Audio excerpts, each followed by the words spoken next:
ఇప్పుడు ఉన్నటువంటి చంద్రబాబు నాయుడు విజనే చాలా బాగుంది. They are doing very well from the central government corporation నుంచి కానీ, రైల్వేస్ నుంచి కానీ, అక్కడి నుంచి కూడా రైల్వేస్కి ప్రాజెక్ట్స్ అవి తీసుకురావడం కానీ చాలా బాగా పనిచేస్తున్నారు. లోకేష్ బాగా పనిచేస్తున్నారు, చంద్రబాబు నాయుడు అందరూ బాగా పనిచేస్తున్నారు.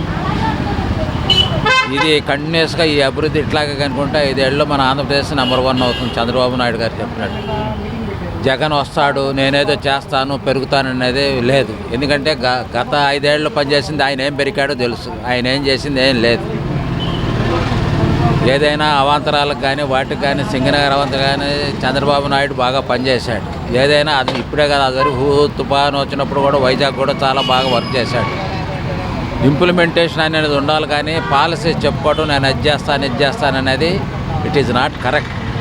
ఇప్పుడున్న గవర్నమెంట్ అభివృద్ధి దిశలో చాలా బాగా పనిచేస్తుంది. సెంట్రల్ మినిస్టర్స్తో బాగా కోఆపరేషన్ అయిపోయి చేస్తున్నారు. ఈవెన్ సెంట్రల్ గవర్నమెంటే చెప్పుకుంది చంద్రబాబు నాయుడు బాగా కోఆపరేట్ చేస్తున్నాడు సైట్స్కి వాటికి అనేది. మరి గత 5 ఏళ్ళలో ఈ డెవలప్మెంట్ ఎక్కడుంది? లేదు. కాబట్టి విజన్ అనేది చంద్రబాబు నాయుడుదే కరెక్టు. చంద్రబాబు నాయుడు కరెక్ట్గా ఇంకా చేస్తే నాట్ ఓన్లీ ఇండియాలోనే ఆంధ్రప్రదేశ్ నెంబర్ 1 అవుతుంది.